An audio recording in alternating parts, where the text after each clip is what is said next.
Hello and welcome to the World Wanders podcast, your source for travel stories, travel destinations, and travel philosophy. I'm Amanda. I'm Ryan. And we're your hosts. Welcome to another episode of the World Wanders podcast. We are so excited for today's episode because we have our good friend and assistant to the podcast, Shalini Kulkarni. Welcome to the podcast today, Shalini. Hey guys, thanks so much for having me on. I'm really excited to talk to you guys. Yeah, and it's been super interesting because, you know, as you've been doing our audio production for the World Wanders for almost a year now, and we've been able to follow you since you left on your journey in July, but other people don't get to know what's going on, you know, with the audience and stuff like that. You're kind of really behind the scenes. So that was really our inspiration for being able to chat with you today. So thanks for taking the time to talk with us. Yeah, for sure. It's I can't believe it's almost been a year. That seems crazy, but it's been a great year. I've really been enjoying doing the production for the episodes. Yeah. So where in the world are you right now? Right now, I am sitting in my hostel courtyard in Arequipa, Peru. I just got back from doing the Colca Canyon yesterday, and I was in Cusco before that. Yeah, and I don't know if Ryan listened to our Voxer message, but you were telling me that the Colca Canyon has actually been one of your favorite things that you've done so far. Yeah, it was so beautiful, and I had a really great guide and a good tour group, and it was definitely one of my favorite things that I've done so far. Super beautiful. It sounds like they stepped up their game since we did it. Yeah, you guys said you guys didn't have such a great experience with it, right? Yeah, we just had a not so great tour. Like the Colca Canyon was beautiful, of course. I feel like that probably hasn't changed in 4 years, but just the quality of the tour was not so great. I'm glad they've improved. Yeah. Yeah, so we were thinking of, you know, backing up a couple months. I know you've been on the road since July now, and talking about like what first inspired this big backpacking trip that you're on right now. I had always wanted to do like a big backpacking trip, like since I left university. But so I did my undergrad in Canada, and then I went overseas to England to do my master's, and that ended up saddling me with like a huge loan. So when I got back, I had to kind of just get a job right away, and work to pay off that loan. And then as soon as I finished paying that off, I was like, okay, now my money is mine. What do I want to do with it? And that first like instinct was travel and like go on that big trip that I, you know, I always wanted to do. So it was something that was always there in the back of my mind. I just didn't always have the resources to do it. And when I finally got that organized and, you know, was able to put the money together essentially, then that was the only thing that came to mind that I wanted to do with that money. So.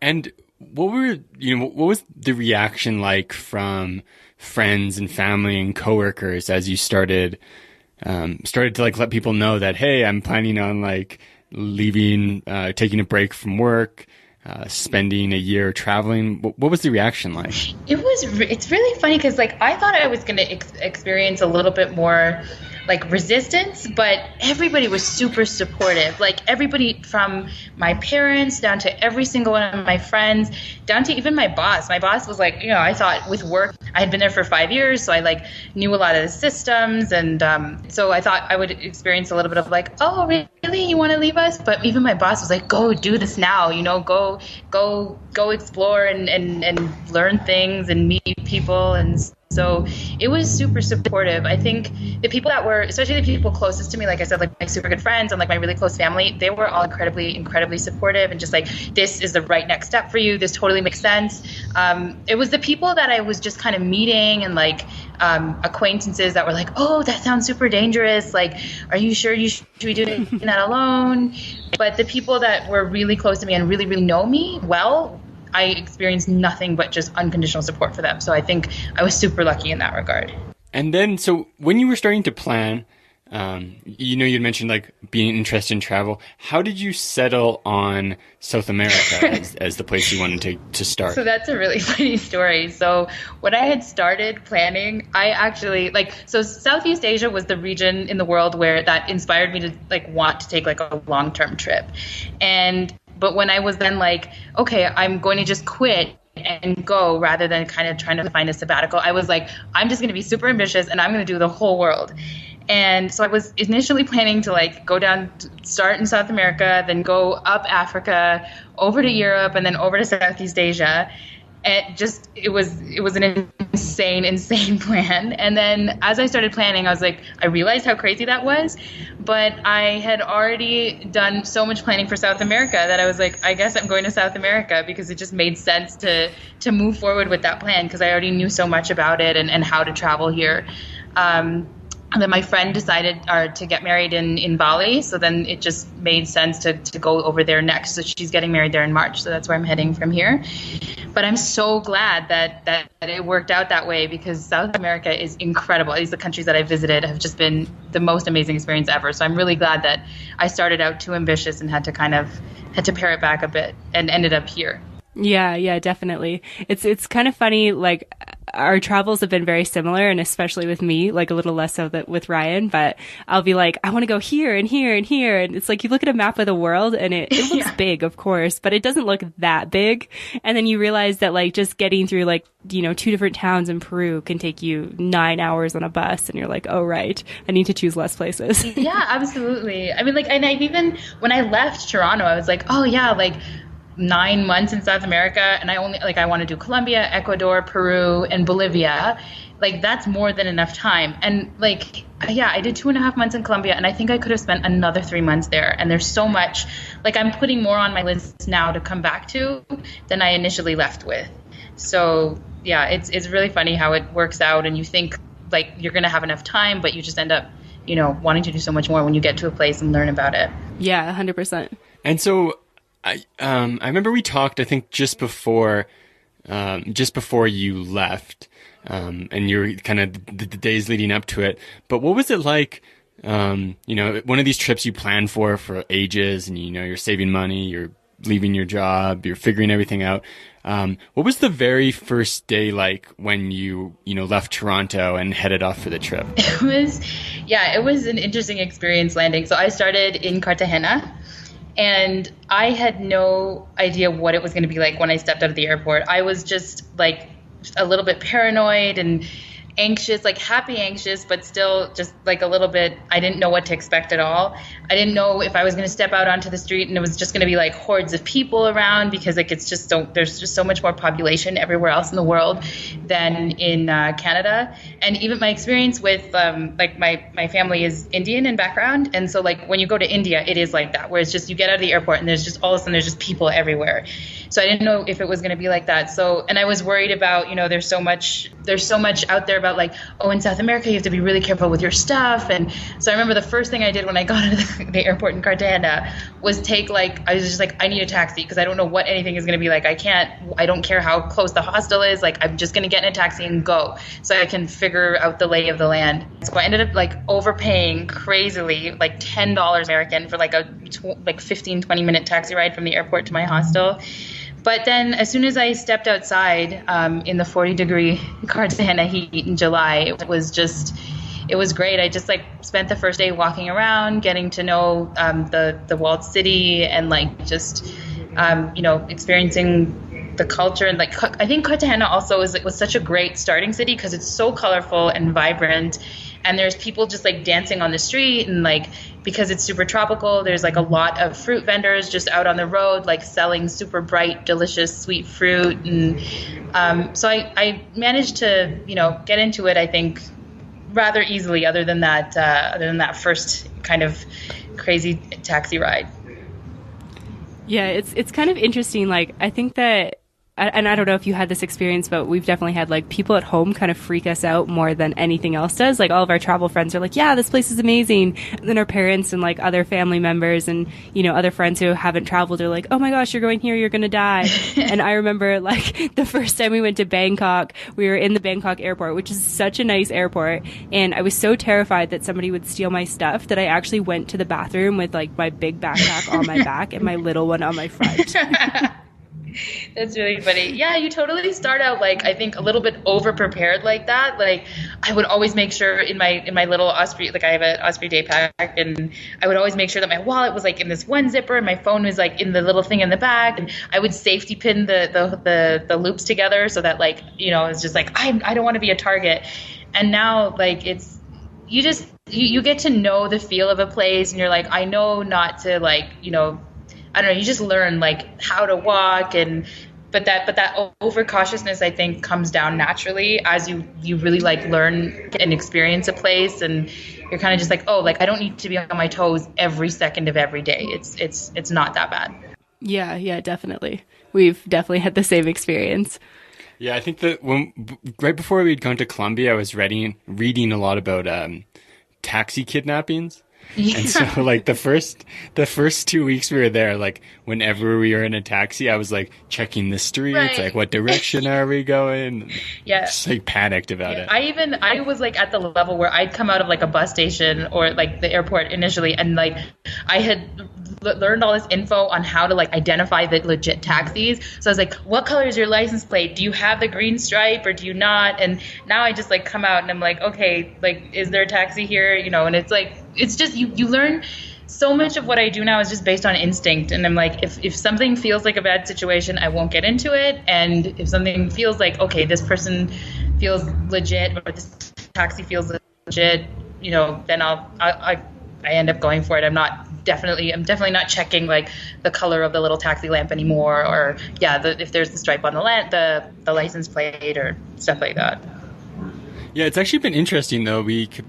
Friends we've met recently actually got kidnapped in Arequipa in a taxi. Oh my gosh, thanks for telling me that story. Why are you telling her that? Well, I mean, it's interesting information. Oh my god. Good to know. Is that true? Okay, this was like, yeah, it is true. Oh they my did. God. But I'm just walking everywhere here now going forward.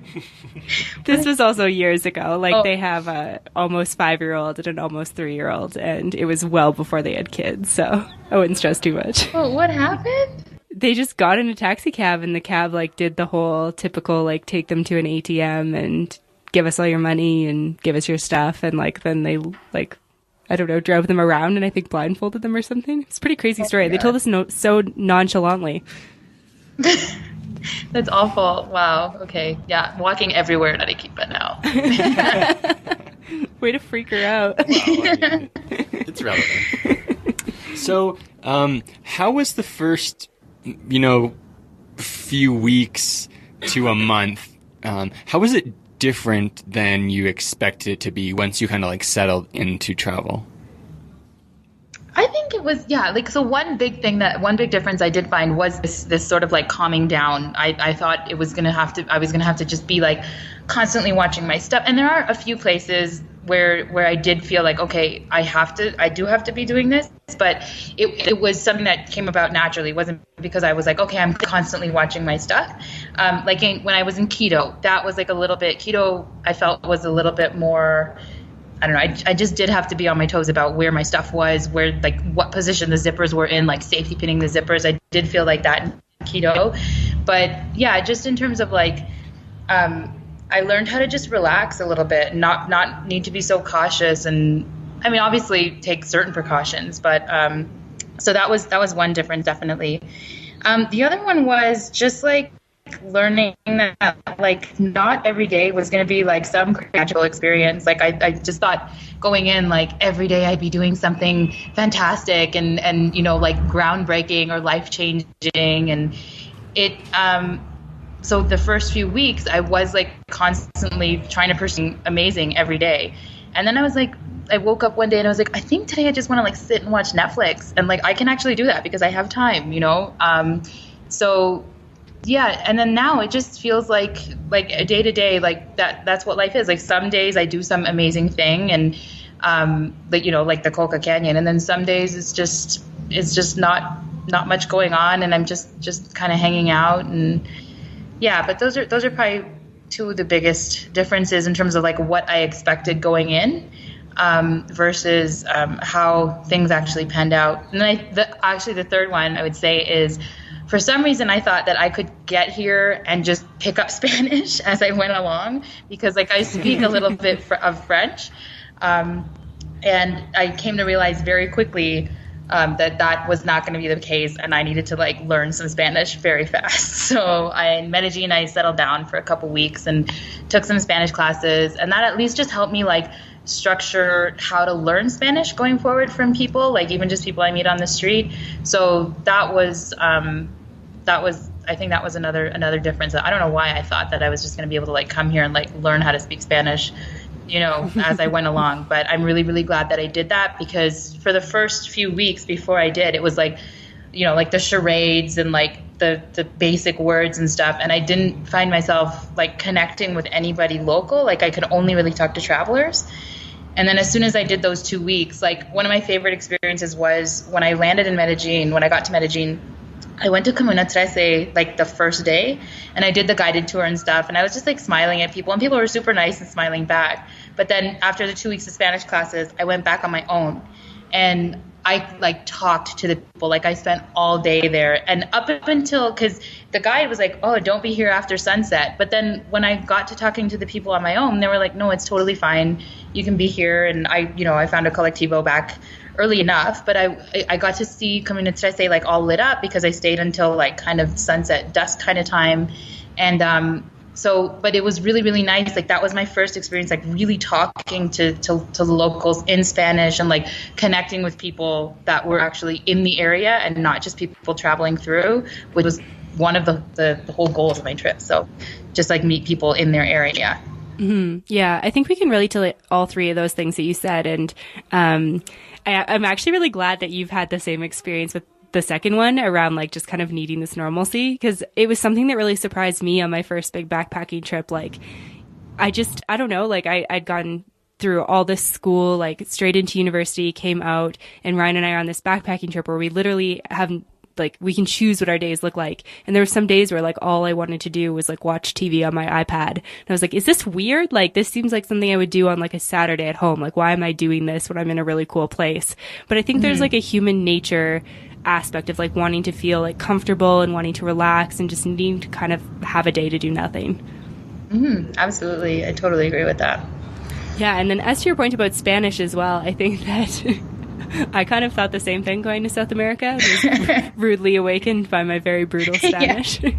Yeah. It's funny though, like I was just talking to somebody today. Like I think I had this realization over the past couple days where, so as I've been coming down, like Colombia, like nobody speaks Spanish. At least maybe the places that I was, like the people I was talking to, I found like nobody spoke any English. It was really hard to find people that spoke English. And then Ecuador, like people spoke a little bit more, but like still not so much. And then here, like Peru, as I've been coming down, especially like Cusco and even Arequipa, there's been a lot of English, but like people locals that speak English. But I think I'm really glad that I did it in the way that I did, because I think if I landed in Peru and like people were still speaking English to me, I wouldn't have had that like push to be like, you need to learn Spanish right now. Like you need to learn how to talk to people. And I don't think I would have gotten as, like as communicative as I now am as quickly as I did if I was like just like like I can be lazy, because I meet people that speak Spanish or English along the way. So I think that it was like, I just had that realization within the last couple of days that I'm glad that I started in Colombia where there was no English and I was forced to learn Spanish. Mm-hmm. Yeah, I think it's a like kind of a blessing and a curse to be a native English speaker, because it can it's such a worldly language. Like if you speak English, you can basically get by like anywhere in the world, which is like amazing. But that it's also, I find that there's so many times where I want to communicate in the native language, and especially in places that speak Spanish. And then if they know English, we always, talk in English because their English is usually better than mine.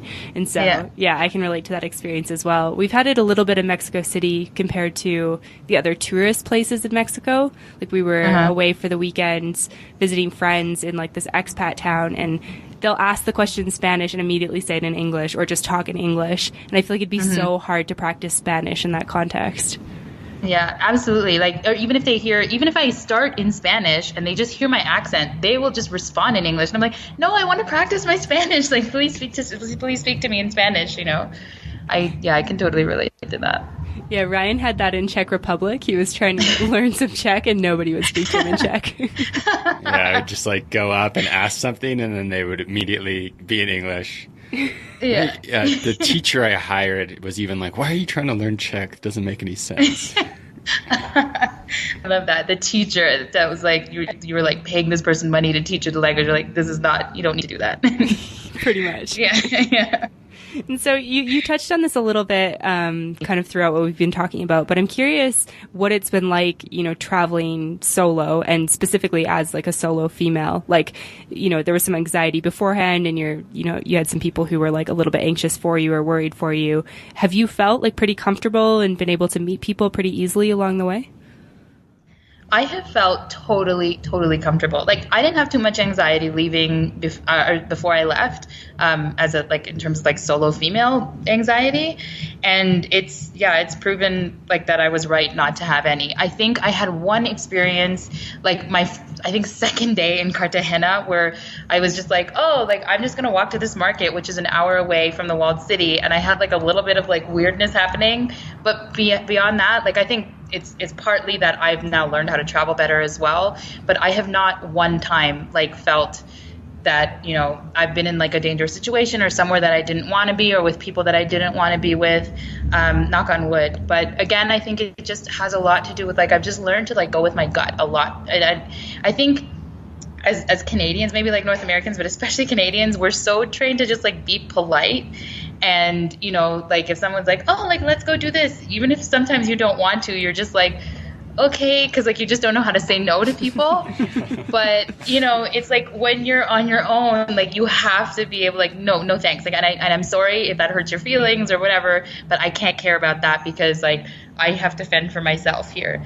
So no, it's been I think I've met more people and made more friends, especially with like the people, like local people, because I am traveling on my own and as a female. Like I think people just want to like help you and like be like, are you okay? Like, are you lost? Or, like not in a negative way, but just yeah. And, like as a single person, like it's easier to approach a person by themselves than like somebody who's like in a group or whatever. So that's what I tell everybody here. Like when they're like, oh, you're traveling alone, it's like, but I'm like never alone actually. Sometimes I have to like pull myself away to be like, I just like maybe want a couple of hours for myself or something. Because there's just always people around. You're always meeting people on tours and hostels. Anytime you're like out on the street or like in a restaurant, like people will come and chat. And especially then once they find out you're from somewhere else, they're like super interested in like your life and where you're from. And yeah, so I think people find it easier to approach people that are on their own. And so it's been a really great experience traveling solo and as a female. I would recommend it to anybody who's like thinking about it or on the fence. I would definitely recommend it to everyone. If there's anyone out there who's listening who's kind of, thought about doing trips or wants to do trips and doesn't have somebody that they feel comfortable traveling with or somebody who wants to do the same trip, do you have any, tips for them if they are feeling kind of anxious or uncertain about it?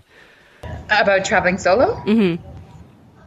I would just, again, the reality is like you won't be on your own. If you don't want to be on your own, it's not something where like, the reality is that you'll meet people and you'll meet people who will, like, because they're traveling, I think they will be in a similar headspace as you, and you'll connect on things that you didn't think you'd connect with people internationally on. Yeah, I guess just at the end of the day, just do it because you'll be so happy that you did. There will, I think there'll always be a reason to not do something or to wait for somebody or wait for something to come through. And, things will work out no matter what. You'll have a great time, I think. Yeah, that's definitely good advice. So you've been traveling South America now for, I think, just over 6 months, right? Yeah. I left on July 11th. What would you say, like, the biggest highlights have been so far? It's so funny. Like I get to a place and I'm like, oh my God, this is the best part of my trip so far. I love this place. I love the people. Like, I don't even know. When I was leaving Colombia, I was like, I don't know how Ecuador and Peru are going to measure up. Like, I'm going to hate the rest of my trip. And then like everything is like, I just keep falling in love with places. So definitely like Colombia, the people are crazy nice. I don't think in any of my travels, I've met people nicer than Colombians for sure. Medellin, definitely my 2 weeks doing like Spanish school there was incredible, just because of the people I met. And like I said, like finally gaining the confidence and ability to speak Spanish to people, that was a real highlight. And then there was a little town just like a couple of hours from Medellin called Jardín. So that whole like the coffee zone was great. So Salento and Jardín, I think, were awesome for me.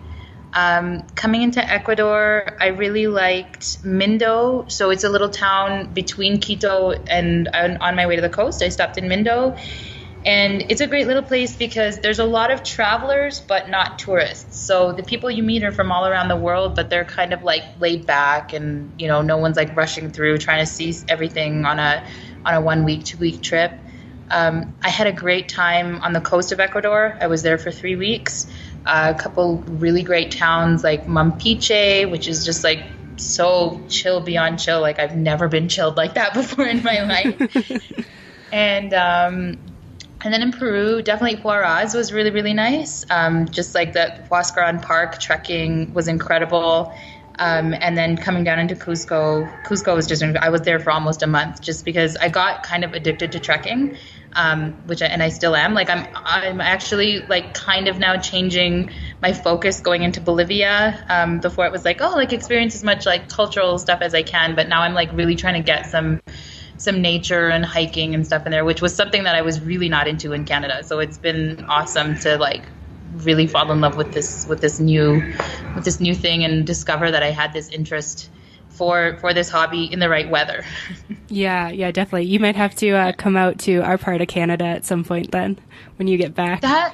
That's one thing for sure that I've learned. Like people are like, "Oh, you're Canadian. Like, I went to Vancouver and Banff, and these places are so beautiful." And I was like, I have never been to the West Coast. Like when I get back, I really need to prioritize like getting over to like Alberta, Vancouver, just because like I've learned more about that part of Canada from other travelers than I've ever like experienced or read about or known myself. Mm-hmm. So that's been another thing that's really been like that's driven home that it's like, okay, I have this whole huge big country, that's mine as well, and like I need to prioritize seeing that country. It's just it can be a little bit more expensive traveling in Canada, but a lot more expensive. Need to get out to the West.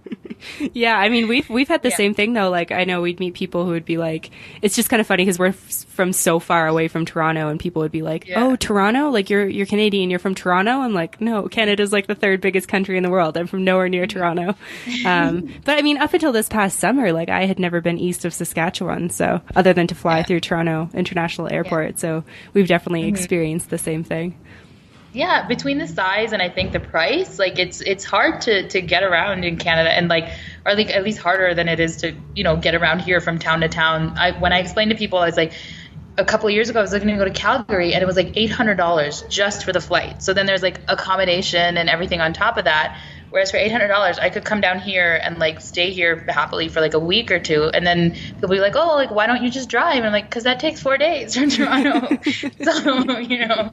So I need like a 2-week vacation just to like drive there. So, but yeah, it's funny how it works out, and especially like when I meet Europeans, because they're just like, "Oh yeah, like I just like go on a bus for like it's super cheap," or like Ryanair, everything is like the flights are all like $30 to get from one place to the next, and everything is really close together, so they get a chance to I think do a little bit more traveling.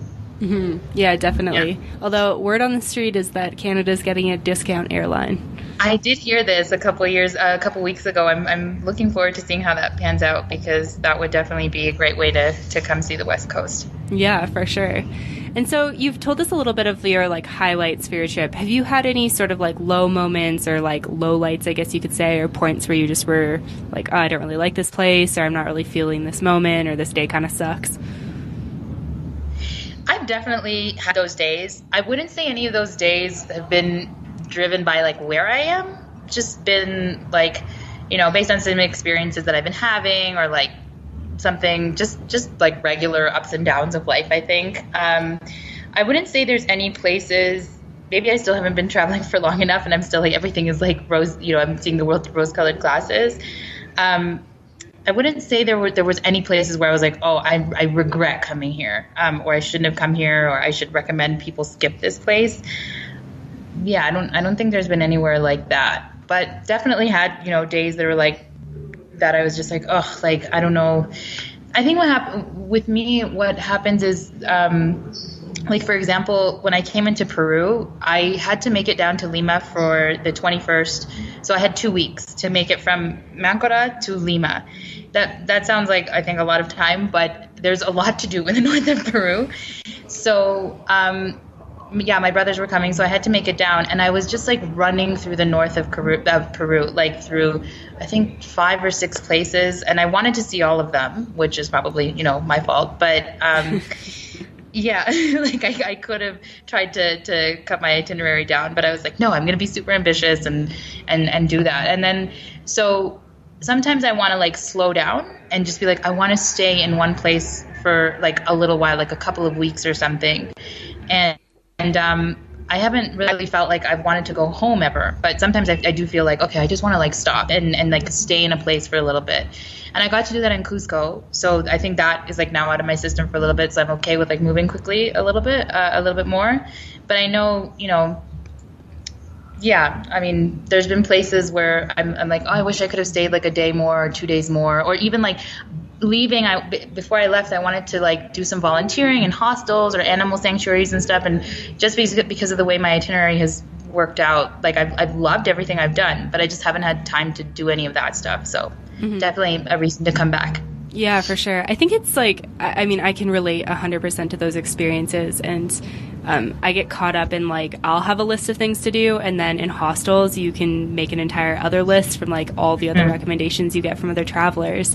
And then it's like, I want to do it all. But then I'm like, oh, we should slow down and we should just stay here for a while and we should find that balance. And it's kind of hard to strike that because you want to see things while you're there. Like, I'm always like, when am I going to be back here again? Like, I don't know if I'm ever going to be back in this situation, being able to have this experience. So I should just do it now. Yeah, definitely. It's hard to be like, okay, finding that balance between, okay, the whole point of this trip was to enjoy my time and enjoy my life. So if I want to stay here an extra day and it means I can't do something down the road, then that's okay.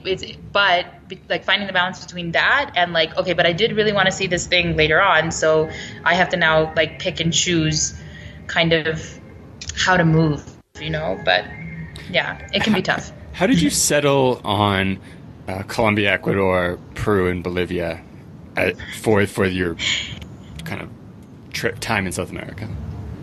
Yeah, so when I started researching, I knew I really do Ecuador and then Peru, like Machu Picchu, of course, and then I learned about Salar de Uyuni, and I was like, okay, that has to be on my list as well. That just looks so incredible. Yeah, and then actually Colombia is a really funny story. I didn't plan to I planned to start in Ecuador initially, and then, as bad as it sounds, I watched 2 seasons of Narcos, and I was like, oh, like, okay, Colombia looks really, really beautiful, and like the culture seems interesting, so I think I want to start there. And the other thing was that, so, I was fully expecting that when I got to Medellin, I was going to go on one of those Narcos tour, not like a Narcos tour maybe, but at least visit some of the areas that are important to that story. But then getting to Medellin and just seeing how much people have like moved on past that whole era and that whole time period, and how positive they are, and like they're not looking back at all, and they're just like totally hopeful for the future.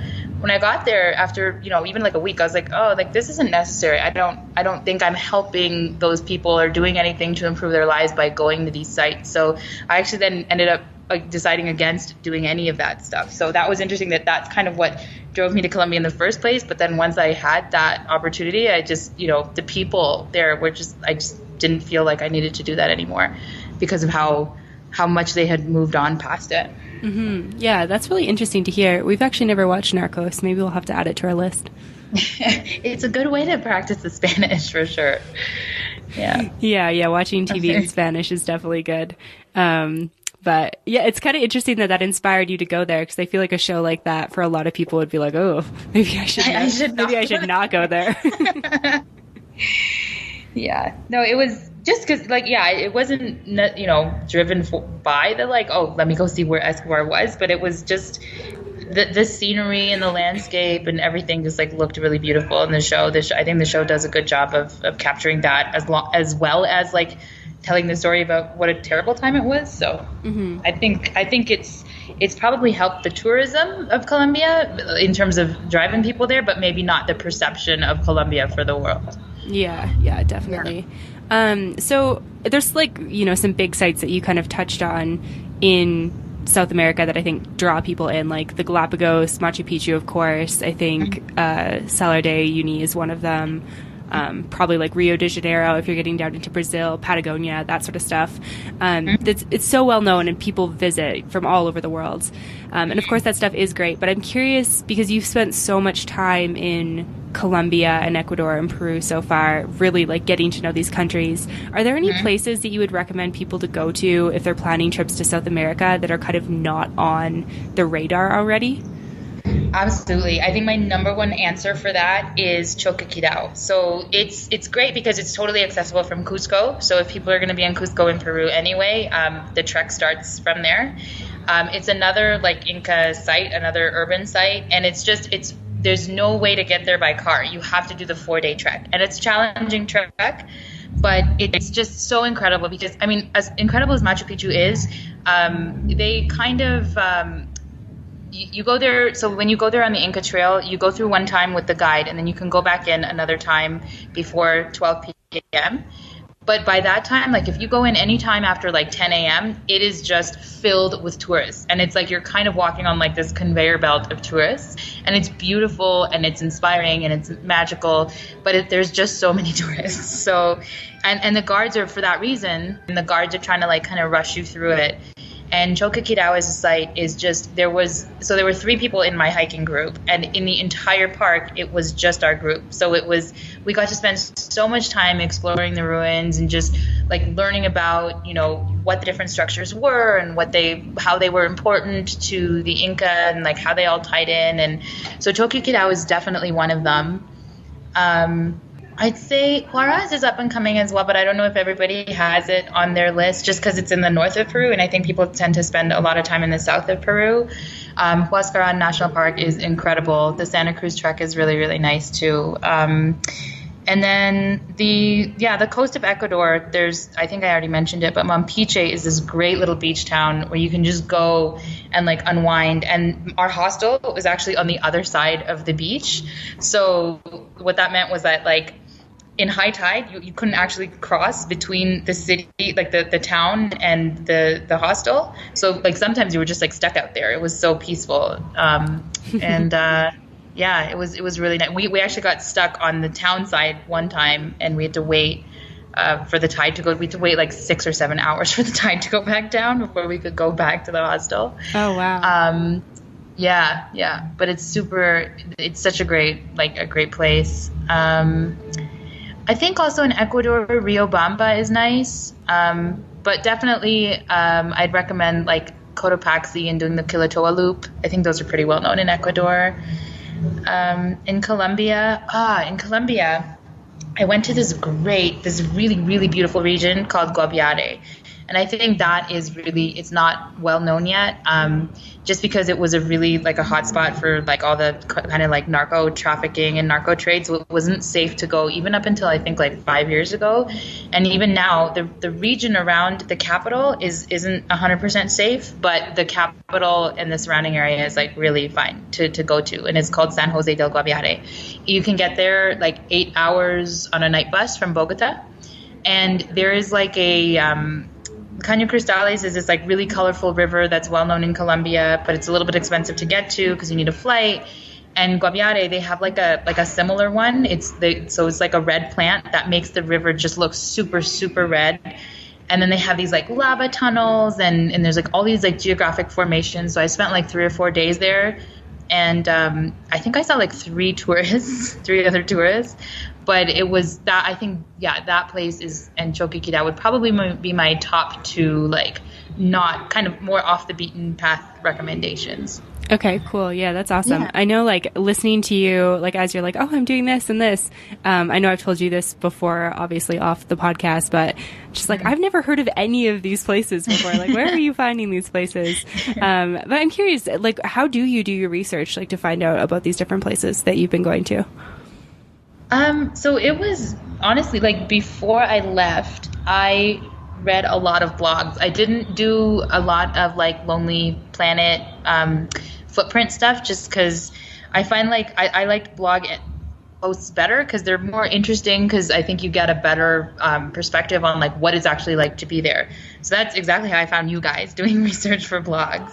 And then the other thing is like, yeah, definitely in hostels, you just meet people who are going in the other direction, who have been where you want to go, and will recommend things to you and little tips and tricks on how to like do it economically, or like some other little place that, you know, is on the way, and that's a great place. And so basically just winging it, other than like some initial research. I haven't done any research since I've left. All of the research that I did was before.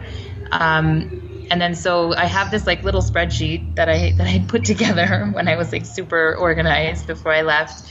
And I'll just like take a look at that thing high level before I move on to the next place, and see like, okay, yeah, these were the highlights for that place. And then make sure I get those in, and then just take in recommendations from other people that are traveling that I meet in hostels or around. Mm-hmm. Yeah, definitely. That's awesome. Yeah, we used to use Lonely Planets, but we kind of don't really do that anymore. I mean, they're expensive and they take up a lot of space. I feel like that's a big reason. There's so many good resources online for free now that it's like, why not just do that? Yeah, exactly. And so I'm curious, I don't know if you get asked this a lot, but you are vegan, and is it hard to travel as a vegan? Like, have you had any difficulties in South America? It's not as hard as I thought it was going to be. I thought it was going to be really, really hard. But anytime you get to like a city or even a town, like there are options, and there are really good options. Actually, like in Cusco, I ate at these like 2 places every day because they were so good. And then even in like littler, like smaller places and, you know, little villages, there's options. It can just be a little bit hard finding vegan protein. So like a lot of times I have to explain like, okay, I don't eat anything from animals, but if you have beans or like soya or anything, soya is pretty big in Peru. I didn't encounter it too much in Ecuador or Colombia, but Peruvian food in general is just really, really good. Like the food has been, it's really, really good. I've been enjoying food in Peru a lot. But yeah, in Colombia and Ecuador, anytime I was in like a big city, it was totally fine and easy. And then there's also the Hare Krishnas have like a big presence here in South America. I had no idea. So they, even in like little towns and stuff, will have like vegetarian restaurants, which are like pretty much like almost, you know, they'll always have vegan options. So that's another thing for anybody who's planning to travel South America as a vegetarian or vegan, that like keep an eye out for those. They're sometimes called Govindas, or just if you just look up like Hare Krishna restaurants, then they're easy to find. And, you know, happycow.net is like a great resource, and basically has had an entry in like every place that I've been almost. So yeah, that's awesome. I think that people like kind of get it in their heads that it's really hard to travel with food restrictions. And I know like I've made it work with mine like all over the world. And there's definitely places where it's harder than other places. But I think that it's like you can always kind of find options if you're willing to be creative and just go and look for them. Exactly. Like putting things together and being like, oh, or like this thing, can you serve this to me with this? Or, and especially here, like potatoes are so big, and I love potatoes, so I'm just, even like that is fine, you know. But if you just take the time to explain to people like what you eat, what you don't eat, then they always want to help and always want to feed you. So it hasn't been as hard as I thought it was going to be, which has been nice. Yeah, it's funny you mentioned potatoes. I remember distinctly we ate at this restaurant in Arequipa. I was just thinking the same thing. It was like you could go eat like 7 different types of potatoes with like... what was this place called? Because I'm going there tonight. Yeah, we'll have to look it up. I can't remember off the top of my head what it was called, but it was good. Yeah, we'll have to Google it. It was like one of we actually ate really good food in Arequipa, but which was nice after our Colca Canyon tour, where we got served nothing delicious to eat. No, that sucks. I'm just happy Arequipa's been really good for food. So, yeah. I'm also happy that they've improved the tour, because I feel like the Colca Canyon deserves a good tour. Yeah. So, like, what exactly was wrong with what was terrible about it? So we'd like done our research about tour companies and found one we wanted to go with. And then day of, we get picked up by a different tour company, because it turns out the tour company we booked with didn't have enough people, so they just sold us to another tour company. So we start on the trip and find out that everyone else on... This is actually later. So we get to wherever we're going, and then the tour guide van we're with is like, okay, you two just wait here. Another guide will be back. And this group leaves. They left us with one other couple. So we're just like standing there at this road wherever the trek starts with like the people who had brought us had left, and they're like, oh yeah, another tour is coming. They'll pick you guys up. So we like waited around for like an hour. Yeah, a long time. And then start with this other tour, which was like, it was all right going, and then find out that everyone on the tour we were with paid, not a ton, but like substantially less money for the tour. Even we'd like found like a good one to go with. We had gotten kind of like stuck on like a cheap tour. It was just like, but not voluntarily. And then that really sucks. Yeah, the whole time was just like, it was just like such a mess. Logistically, we kept getting like fed. It was like rice with cheese. Some cheesy form of substance. It wasn't like cheese like we think of cheese in Canada. It was like some sort of cheesy sauce thing with like white rice. And they fed us that for 3 meals back to back. Oh my gosh. And I can't even. We finally got out of the Coca Canyon to whatever the town we were in was. And then there wasn't, I guess, like whoever, because our group had become like some, like a bit of like a ragtag group. There wasn't like transportation back. So we had to wait around for ages to get a van back. And then it was like our tour and another tour like smashed into like a tiny van. Oh, that's awful. Yeah, they've definitely improved since then. Yeah, there was a scorpion in one of our accommodations as well, which is totally fine. I wouldn't complain about that. That was just an interesting experience. But yeah, it was just like so unorganized the whole time. And I feel like they could have made up for it in good food, but like bad food and bad organization are two things I don't appreciate. Yeah, they did explain to us that there were scorpions, but they were like, oh, they're not poisonous, so then it's fine. I had in Ecuador, so I went to the Amazon in Ecuador, in Cuyabeno, and there was a Spanish couple there, and they asked me, they're like, oh, are you afraid of cockroaches? And I was like, no, not really. And they're like, okay, because we had some in our sink, like last night.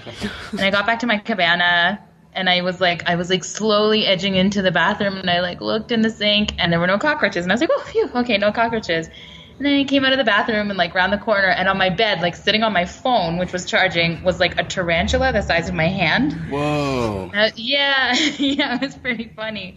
And I just kind of gasped, and I was like, oh. And then I kind of was like, I think I was like half in shock, and I just like walked back over to the guide, and I was like, I don't have any cockroaches, but there is a tarantula on my bed. And he was like, okay. And then he like came, and they're like so chill about it. They're so nonchalant. He just like pushed it onto his hand, and then like took it outside and put it down.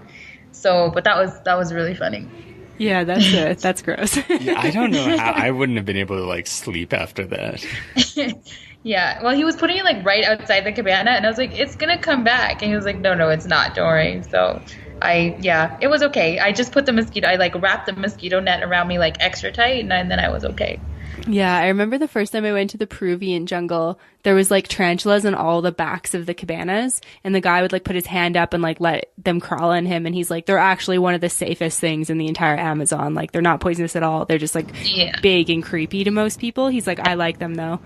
But then I was like, the whole time I was kind of freaked out, because I was like, if that thing is like on, like they were on the backs of all of these cabins, and like if they're on the backs of these, like where else are they? Like, what are they getting into?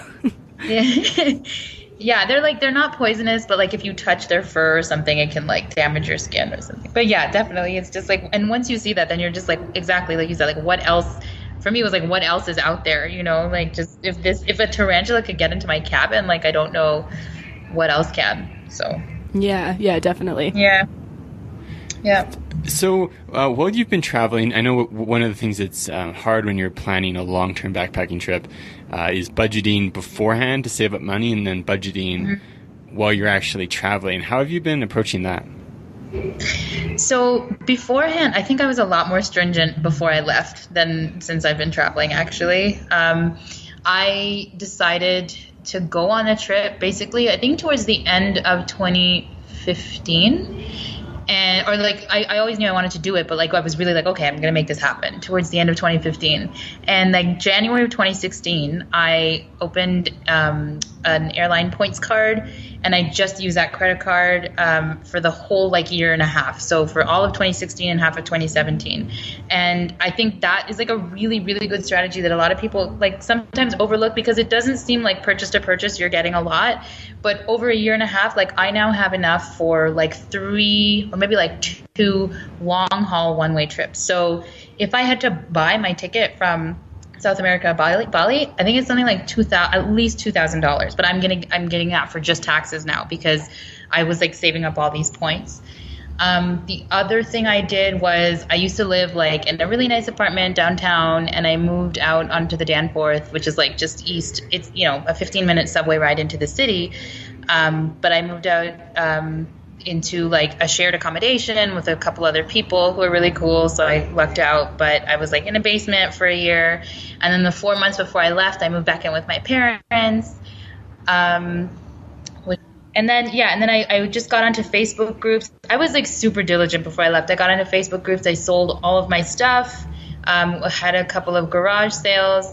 And then even like going out with my friends turned into like I wasn't really going out to bars anymore. I would just take like a bottle of wine over to somebody's house, or they'd come over with a bottle of wine, and we just like watch YouTube, which was like just as much fun, you know. Mm-hmm. But yeah, just little things like that, which I think add up in the long run. Definitely, I think the points card thing has just paid off for me in such a big way now, because it was stuff that I was already buying.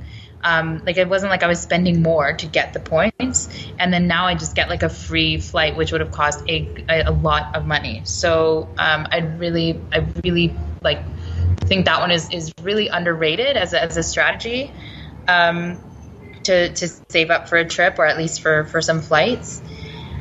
And then while I've been on the road, I started out doing like day-to-day budgeting. And then that sort of like started slipping. And now I'm just like making sure that on the monthly basis, I'm like staying somewhere, you know, in the area that I had budgeted.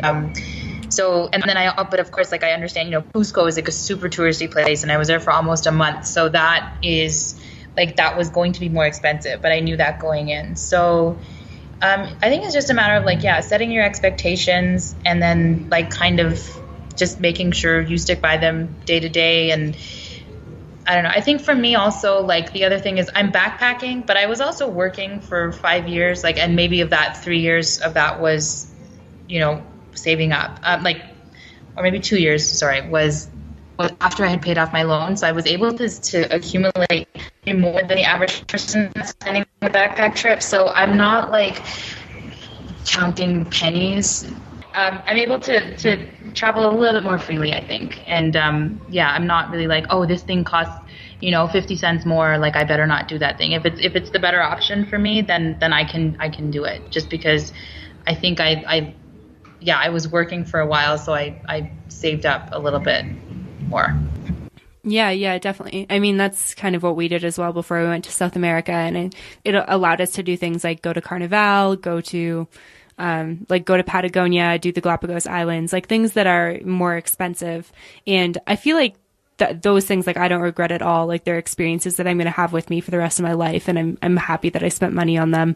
And I remember meeting this guy. I volunteered with him in Cusco, actually. And him and his friend would eat at like I can't remember what they're called, but just kind of like the local restaurants where they did like menu del dias, and they would pay so little in a day for food. And I was like, yeah, Cusco has like amazing food. I'm just going to spend my money. Like I worked hard for this. I'm going to spend my money on this because it brings me joy. Mm-hmm. Absolutely. Like I totally agree. And like I did the Inca Trail, Salcantay, and then I did another trek up in Huaraz and Choquequirao. So that like adds up to a significant amount. And I think like when I tell people, they're just like, oh my God, like how much did that all cost? And it's like, yeah, but I wanted to do that stuff, and I wouldn't now trade that experience for anything, because like doing all that trekking has been incredible even like about the way I feel about like what I am capable of now. If somebody had said to me like a month ago, hey, like within the next month you're going to be doing more than like 200 kilometers of trekking, I would have been like, yeah, clearly you've never met me before. I don't walk, I don't like move that much, you know. But it's like I said, I'm like kind of addicted to it. And like I'm changing my tack going into Bolivia in terms of like what I'm looking for, just because I've like discovered this thing that I really love. And like if it meant putting, some money towards it, like that's okay, because I've now found this thing that I really, really like. So I think that's an advantage of, like maybe working a little bit before you take off on a trip like this, but and being able to save. It's been really, really nice being able to, like enjoy a nice dinner if I want to. And it's not every day. Like today I had a menu del dia for like 8 soles, which is, I don't even know, like less than $4, I think. So,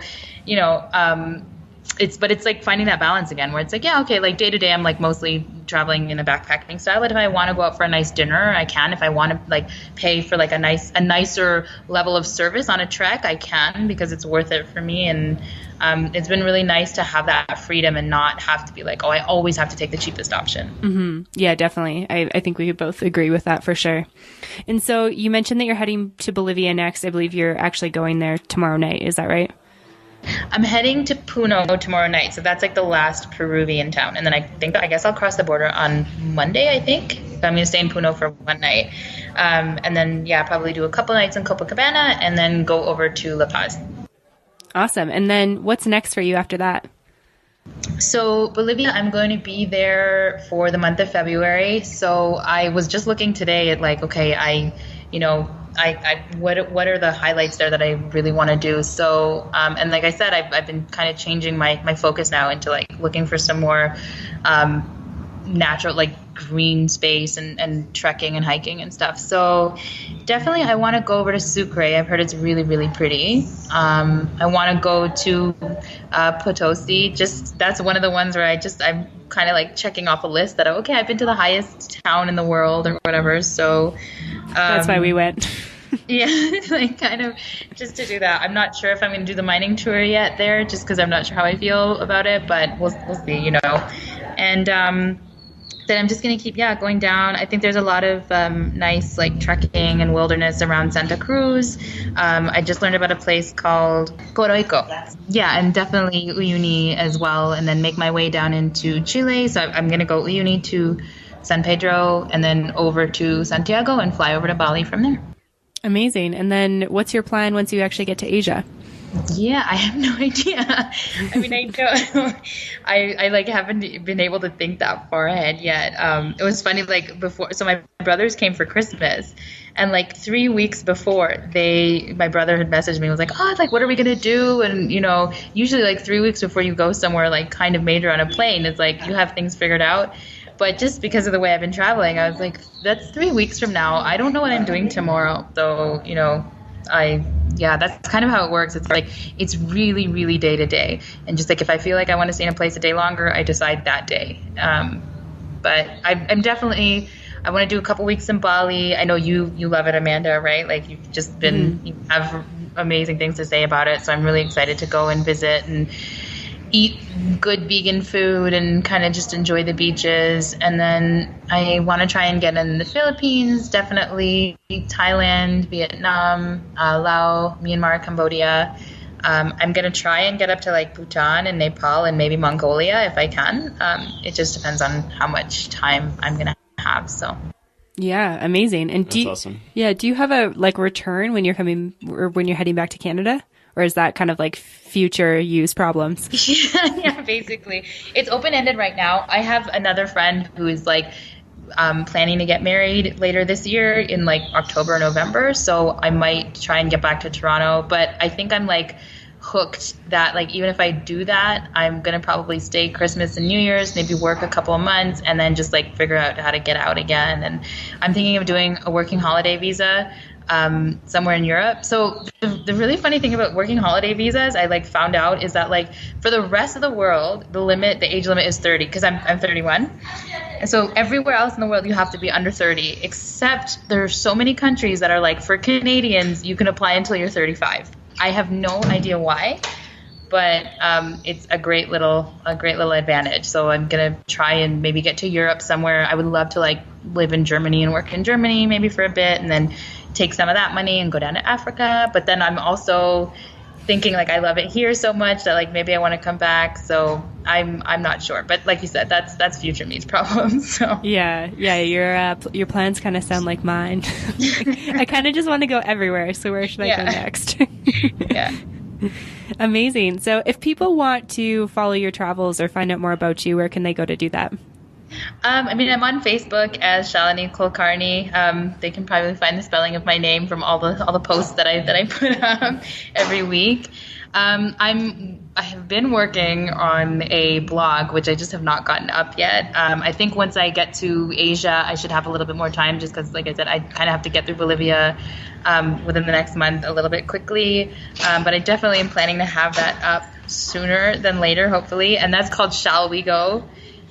Just Shal, S-H-A-L, for my name, We Go. And that, I think I've got a Facebook page up for that now, but it just doesn't have any content. But I'm hoping to get some up there in the next little while. Awesome. Yeah. Well, Shalini, thank you so much for taking a break in your travels to talk to us this afternoon. It's been awesome catching up about how your trip's been going, and thank you for being awesome and helping us out with the podcast as well. Of course, I'm really enjoying it, and thanks again for having me on. It's been really fun talking about the trip. To find more information, relevant links, and photos talked about in this week's episode, check out theworldwanderers.com. If you have a question, comment, or feedback, send us an email at info@theworldwanderers.com. Join our community on Facebook at The World Wanderers or on Twitter at World Wanderers 1. As always, thanks so much for listening. Have a great day. Bye.